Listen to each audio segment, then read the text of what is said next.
25 to 5 on a Friday afternoon means it's time to talk all about money, and who better than the bloke that has all of it, Luke Smith from Envision Financial. Don't tell my wife that. And let me know where it is while you're there, would you? Far out. Don't tell your wife. That reminds me, there was a story a week or so ago about a bloke in China who won the lottery. Now, China, it's a communist country, but apparently they've got a lotto too. The prize was $30 million US, so close to 50 million Aussie dollars, I would imagine. Love it. He when he was photographed accepting the check, he wore a costume, a mascot costume, so that you couldn't see his identity. And his reason, clever. he didn't want his family to know that he had the money, because he was afraid his wife and kids would become lazy and not work as hard. I saw the article. I read the article. It's very clever. Well played. I've long advised people, if they ever do win the lotto, don't tell anyone. But generally, you would share it with your family. You would. As looking at last week's show, we talked about get people around you. He's not someone you want around you. He's not on the list. No, he's a little bit selfish in that case, isn't he? Never mind. Now, before we get on to today's topic, there's something else that has been a bit of a bee in my bonnet lately. And so I thought yesterday I would go to the source, the horse's mouth, and we invited a representative of the Australian Tax Office to come on the program and explain why it's necessary for people to get a brand new company director identification number if they are a director of a company or of a charitable organisation, or even of their own self-managed superannuation fund, when the government already knows all this information anyway. And what was their galactically bonkers idea? Well, apparently there are millions and millions and millions of people who are actually company directors, and some of them may have actually given the government false names. Right, so the rest of the country has to suffer. So they want to try and stop fraud and, illegal activity like company phoenixing and that sort of thing. Fair enough. But all of the online commentary I've seen on social media from people is that why should I be asked to jump through all these hoops, fill out all these forms, providing information to the government that they already have? And even after spending 8 minutes chatting with the bloke from the ATO yesterday, I'm really none the wiser. Oh, and you could have you couldn't have done it in a dumber, more confusing manner that was absolutely bamboozling.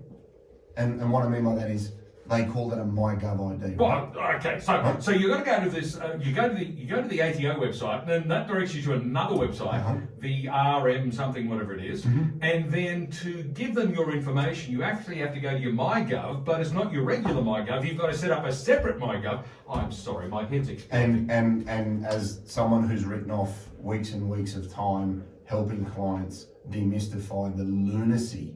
They must have sat down. And look, I can understand the need for it. Yeah. After all you said about I'm sure there's theft and twisting. better way of going about this. Correct. So, because if I'm talking to the ATO, they already know my full name. Correct. Everything. Right. They know my date of birth, my place of birth, my current place of residence. They know my Australian tax file number. They know my company details, including the name of the company, everything. the Australian company number, the company's tax file number, the registered place of business of my company, when it was registered. In fact, I think they know my parents' dates of birth, names, and everything as well. They would have everything there, but you could They know my phone number, they know my email address, Exactly. they probably know what I had for breakfast today. True, but you could not have sat down and done it in a more confusing manner, and as you said, labelled things so horribly that you've got a MyGov ID. Clients ring up, I've got MyGov. No, not that something. Not that, but this one. This one, but not that one. I go on that one to get this one.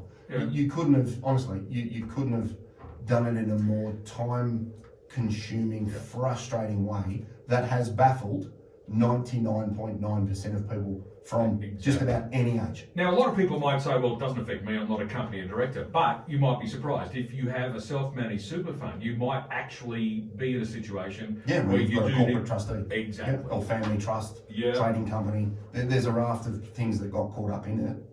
But again, no one, whilst I understand the frustration of you've got a lot of this already, the true skull-breaking frustration for 90% of clients was actually just trying to demystify the steps required because of the horrible labelling and structure of the process.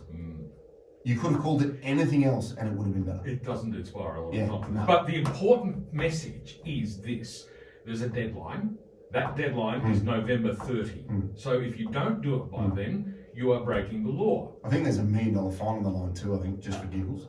No, it's $14,000. Oh, right. Sorry, I read on a government site there was potentially $1 million fine. That might apply to some of the other illegal activity that. Right. But yes, if you don't have a company director identification number after the deadline, you could well be fined. So I'd just love to know who I can send a bill to for the week or more of time we lost helping people just get to the bottom of it for fear of getting a fine. Okay, so if you run the family business through a company structure, yes, it does apply to you. If you've got a self-managed super fund, yes, it probably applies to you. With a corporate trustee. With the corporate, yeah. So there's a few different scenarios, or even if you're involved in running a registered charity, you might be one of the directors of that charity. So the other big point here, sorry to interrupt you, but the other big point here is it's per person. Yeah. See, the other big confusion was husband and wife went, oh, my husband's got it. And you might be both directors of that corporate trustee. Yeah. And he or she on either side didn't do it or didn't know they had to do it because one of them had done it because they thought it was to do with the company itself. It's actually the individual directors. Yes. And it was therefore it's a per person thing, which again caused a lot of confusion. Yeah, so the clock is ticking and you have 19 days left.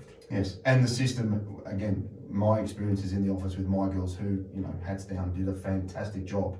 One, staying patient, because I've had some clients have to come in with multiple certified documents to prove a misspelling on a birth certificate or a translation from overseas, where citizenship forms may have not been, a raft of things you could have never even foreseen, made everything just that little bit extra difficult. A little bit, hey, we're dealing with the government. Well, say no more. It's always more complicated than it needs to be. Yeah. Today's topic is gearing, and we're not talking about shifting from first gear into top gear, unless we're using metaphors, which you frequently do, because this is a bit amusing. You talk about your investment choices being like driving different types of car. Well, gearing is the same thing. You can use the gears in your car to go faster. You can also use gearing in the investment sense to increase your returns, or if things go wrong, your losses. Yeah, look, exactly right. And I think that's to extend that car analogy. This is a great way of saying I'm driving 100 in a 100 kilometre zone, and if you were to undertake a gearing strategy, you're going to borrow money. So we use the word gearing, leverage, interchangeable here. You might pull money out against your house and secure it against your family home and then put that into a portfolio of shares.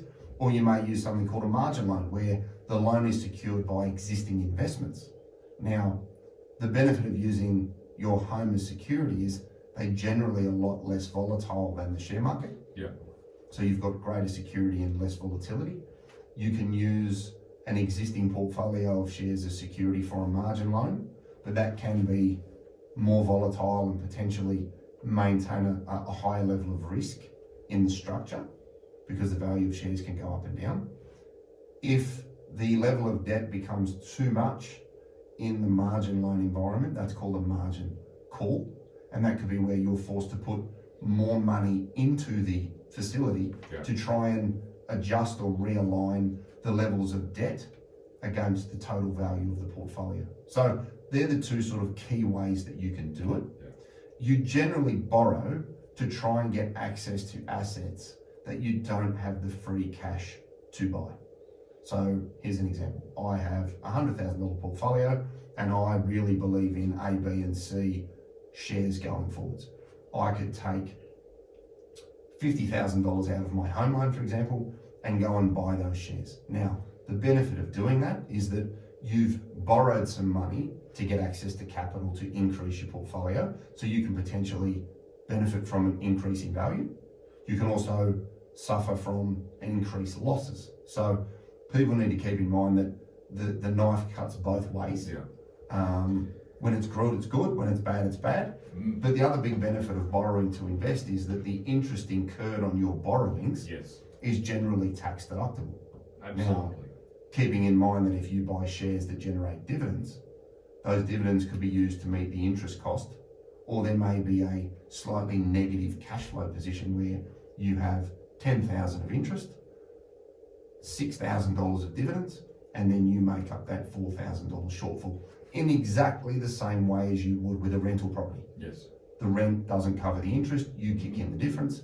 Those same principles apply to borrowing for investments in equities and various shares. So gearing is basically just increasing your purchasing power by using borrowed money. You might have, for example, $20,000 in savings. You think, I want to buy some shares. Now you can buy $20,000 worth of shares. And if those shares double in value, you've made another $20,000. But if you want to gear it, you can borrow an extra $80,000 using your own $20,000. You've got a $100,000 investment. If those shares double in value, all of a sudden, you've got $200,000 worth of shares and you've used only $20,000 of your own money. Correct. And that's where the quality of what you buy and the quality of the portfolio that you have will impact the amount of borrowing that you can undertake. And that's known as the LVR, or the loan to value ratio. How much is mine? How much am I going to borrow? And what is that percentage of debt across my total asset base? And when it comes to the margin loan facility, where you're not using a house, there will be specific levels or limits on the amount of money you can borrow on a per stock basis. So that is very different to, I'll take that 100,000 out of my house because that's secured by my primary home or potentially another investment asset, and then you put that money into listed shares to maintain that leverage, as you said. Yeah, that's quite a key point, isn't it? Because if you're borrowing money against the asset that you're purchasing, then, and we're talking about shares here, then there are limits that come into play. Whereas if you're taking money out from your home loan, the security is your house. And the assets that you're buying, the shares that you're buying, it's irrelevant.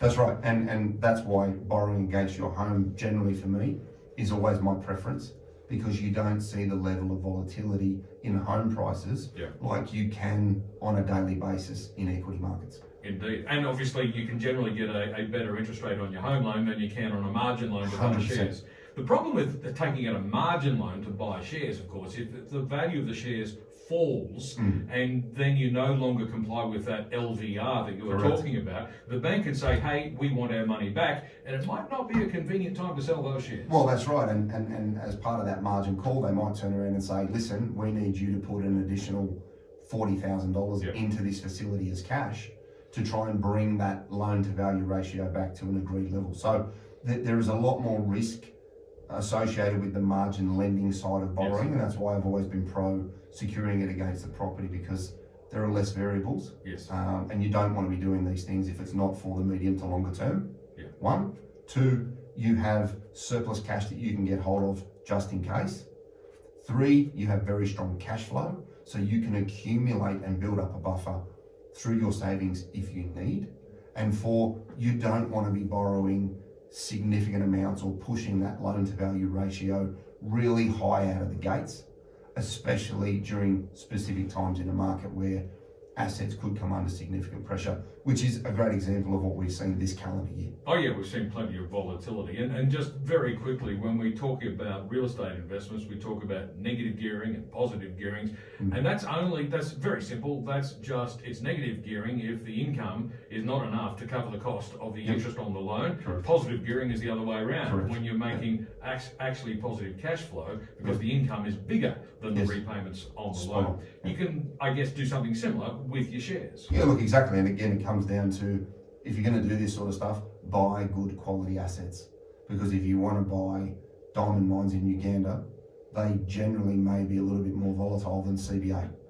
Just a little bit. Yeah. So again, it comes down to the quality of what you buy and then trying to control the level of risk that you can handle. Because if you go too hard, too quick with this, you can get caught, and it can be very expensive to sell things down, and you may not have access to capital that you can throw into the facility, and it can start to eat itself and get very ugly. So people need to have a very strong risk profile and risk tolerance to undertake this sort of stuff. Now, you could also argue the other side to say, well, if I took $100,000 and I bought 4 banks, how dangerous can it be? Anything can have volatility, anything can be good and anything can be bad in any situation depending on the news and the market. You know, look at today. Markets have gone bonkers because inflation wasn't as bad as expected, but it still wasn't good. You know, so that's a great example of how news flow can, how fickle markets are. Exactly, and one day's market movement doesn't necessarily indicate a trend. Exactly. It's 10 minutes to 5 on 2CC. Luke Smith from Envision Financials with me in the studio. Today we're talking about gearing, and we'll do some more of that in just a minute.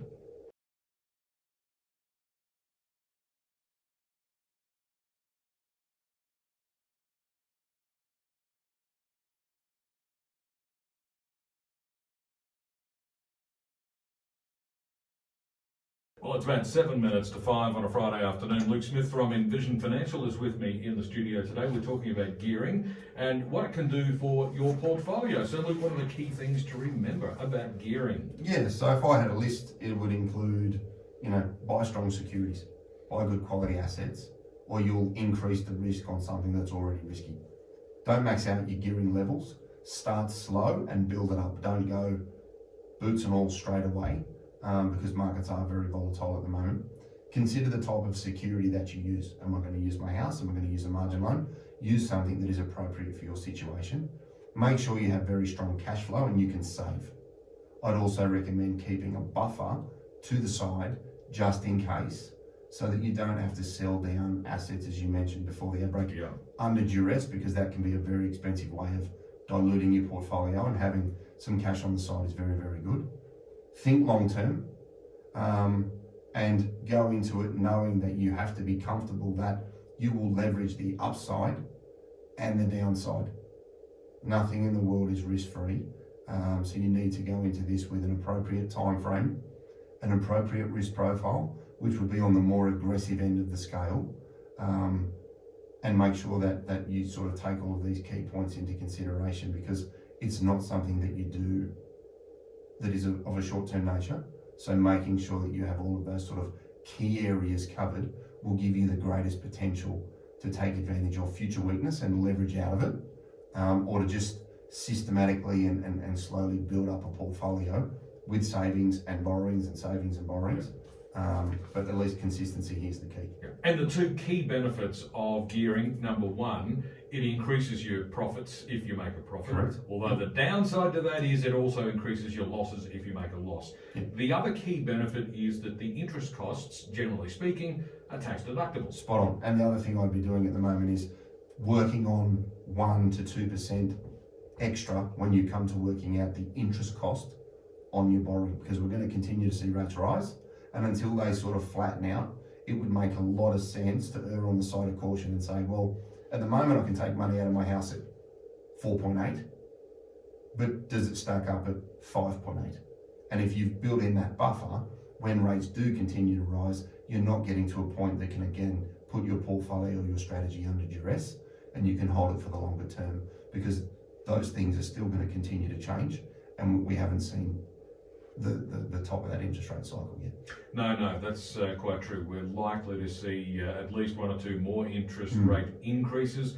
The slightly better than expected news on inflation out of the United States overnight has prompted a share market rally today, but there's no guarantee that's going to last. It's still early days on that front. We don't know if inflation is under control yet or not, so we still need to be cautious. Yeah, that road's got a long way to run. Indeed. So, Luke, where can listeners get more information? Yeah, so 62604749 is the office number. We've got envisionfinancial.com.au on the internet. We've got the podcast, The Strategy Stacker. Luke Talks Money on iTunes and Spotify. We've got the YouTube channel, Envision Financial Canberra, where we've got all of the shows and the key takeouts before and after the ad break. We've got YouTube Shorts. We've got TikTok. The handle there is The Strategy Stacker. And we've got the book coming out, Smart Money Strategy, Your Ultimate Guide to Financial Planning, which will be in bookstores and online in March. So you've actually written a book, huh? We've written a book. We've got to get it finished, and it's been a good body of work, and I'm looking forward to Luke Smith, bringing it out. author. Yeah. Who'd have thought? Who'd have thought? That's right. Well done. Thanks very much for coming in today. No worries. We'll see you next week. We'll catch you again next Friday afternoon at the same time when once again Luke Smith from Envision Financial will join us in the studio at the same time next Friday afternoon to talk money all over again.